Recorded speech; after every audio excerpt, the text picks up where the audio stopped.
ओम गजाननं भूतगणाधिसेवितं कपित्थजम्बुफलचारुभक्षणं मासुतं शोकविनाशकारकं नमामि विघ्नेश्वरपादपङ्कजं चक्रवर्ती। ओम गजाननं भूतगणाधिसेवितं कपित्थजम्बुफलचारुभक्षणं मासुतं शोकविनाशकारकं नमामि विघ्नेश्वरपादपङ्कजं। सर्वमंगलमांगल्ये शिवे सर्वाधिसाधिके शरणे त्र्यंबिके गौरी नारायणी नमस्तुते। मनोजवंग मारुत तुल्य वेगम जितेन्द्रियं बुद्धिमतांग वरिष्ठं वातात्मजंग वानरयूथ मुख्यं श्रीरामदूतं शरणं प्रपद्ये। अतुलित बलधामं हेमशैलावदेहं धनुजवन कृशानुज्ञानी नाम अग्रगण्यं सकल गुण निधानं वानरानामधीशं रघुपति प्रिय भक्तं वात जातं नमामि नमस्तुते। बोल सियावर रामचंद्र की जय, पवन सुत हनुमान की जय। भक्तों, आज मैं आप लोगों को धर्म के प्राकट्य के बारे में बताने जा रहा हूँ। मैं स्वामी उमाचार्य आज मैं आप लोगों को धर्म का निर्माण कैसे हुआ, धर्म कैसे उत्पन्न हुआ, उसके बारे में बताने जा रहा हूँ। सनातन धर्म, सत्य सनातन धर्म, सबसे पहले सनातन धर्म का ही निर्माण हुआ है और यह देवताओं द्वारा हुआ है। बाकी सब पंथों का निर्माण महापुरुषों द्वारा हुआ है। जब जब महापुरुष आए हैं तब तब एक पंथ का निर्माण किए हैं और उसके पहले सनातन धर्म था। जैसे ईसा मसीह के पहले कोई ईसाई धर्म नहीं था, महात्मा बुद्ध के पहले कोई बौद्ध धर्म भी नहीं था और मोहम्मद साहब के पहले कोई इस्लाम धर्म नहीं था और महावीर के पहले कोई जैन धर्म नहीं था। इस तरह से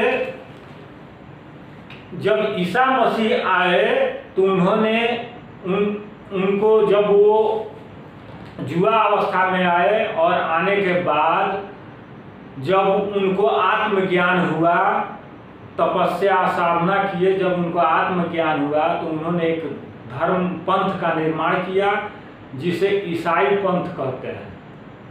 उसके बाद उसके पहले कोई ईसाई पंथ नहीं था, सभी लोग सनातन धर्म में ही थे और सनातन धर्म को ही मानते थे। उसके बाद मोहम्मद साहब का नहीं, महात्मा बुद्ध का जन्म हुआ। महात्मा बुद्ध ने जैन धर्म बौद्ध धर्म का निर्माण किया और उनके बताए हुए मार्ग पर जितने लोग चले वो बौद्ध हो गए। उसके बाद पैगंबर मोहम्मद साहब आए और उन्होंने इस्लाम धर्म का निर्माण किया और उनके बताए हुए मार्ग पर जितने लोग चले वो इस्लाम हो गए। उसके बाद महावीर का जन्म हुआ और महावीर ने अपना एक अलग जैन धर्म का निर्माण किया और जितने लोग उनके बताए हुए मार्ग पर चले वो जैन धर्म हो गए। और सभी के पहले सनातन धर्म था। सनातन धर्म से ही सबका प्राकट्य हुआ है, इसीलिए सनातन धर्म सबसे पुराना है और सनातन धर्म से ही सभी पंथों का निर्माण हुआ है।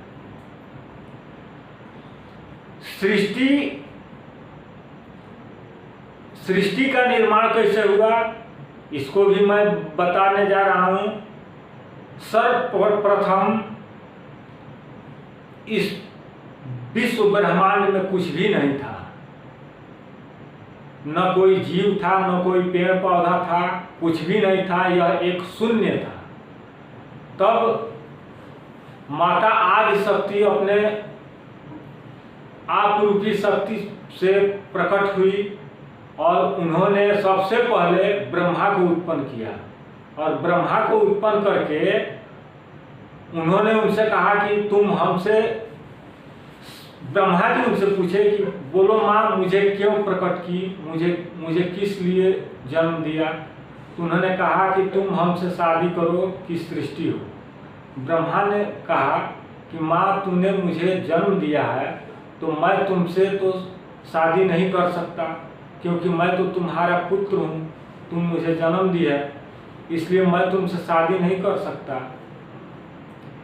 तो माँ काली बोली कि आज शक्ति बोली कि मैं तुम्हें जलाकर भस्म कर दूंगी, अगर तुम मेरा बात नहीं मानोगे तो मैं तत्क्षण अपने त्रिनेत्र को खोलूंगी और तुम्हें जलाकर भस्म कर दूंगी। तो ब्रह्मा जी ने कहा कि ठीक है माता, तुमको जो करना है करो, लेकिन मैं तुमसे शादी नहीं कर सकता।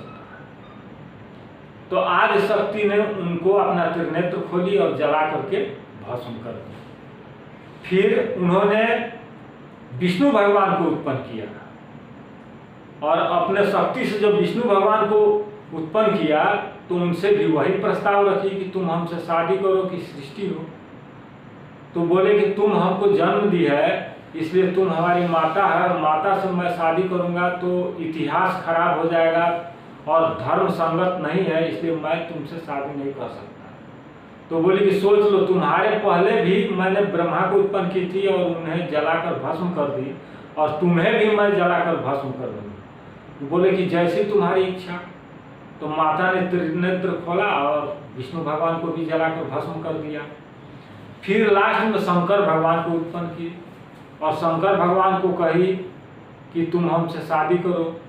शंकर भगवान बोले कि माँ, मैं तुमसे शादी नहीं कर सकता, क्योंकि तुमने मुझे जन्म दिया है, तो तुमसे शादी मैं कैसे करूँगा। तो उन्होंने कहा तुमसे पहले मैंने ब्रह्मा को उत्पन्न किया, विष्णु को उत्पन्न किया और उन्होंने इनकार किया तो उन्हें जलाकर भस्म कर दी, इसलिए तुम्हें भी अब मैं जलाकर भस्म कर दूंगी। बोले कि ठीक है, मैं तुम्हारा बात मानूंगा, लेकिन मुझे 3 वचन दो। बोली कि ठीक है, मैं 3 वचन। माँ खुश हो गई कि चलो ये तो कम से कम तैयार हुआ, 3 वचन देने के लिए वो तैयार हुई। बोली कि ठीक है, मैं 3 वचन तुमको दूंगी, 3 वरदान दूंगी, लेकिन तुमको शादी करना पड़ेगा। वो बोले कि ठीक है, मैं तैयार हूँ, लेकिन मुझे 3 वरदान चाहिए। और तुम जलाती कैसे, भस्म कैसे की? अब तो त्रिनेत्र से। तो ठीक है, कोई बात नहीं है, लेकिन तुमसे मुझे 3 वरदान चाहिए। बोले कि माँ बोली कि ठीक है, मांगो। शंकर भगवान बोले कि ठीक है, पहला वरदान में तुम हमें इन दोनों को जिंदा करके तत्क्षण प्रकट करो, और दूसरा वरदान में अपना त्रिनेत्र हमें दो, और तीसरा वरदान में तुम 3 रूप, अपने इस रूप को विनष्ट कर दो और 3 रूप धारण करके आओ, तो हम तीनों शादी करेंगे। क्योंकि इस रूप में तो तुम माँ हो, इसलिए इस रूप को विनष्ट कर दो और फिर 3 रूप धारण करना, उसके बाद हम लोग तीनों करेंगे।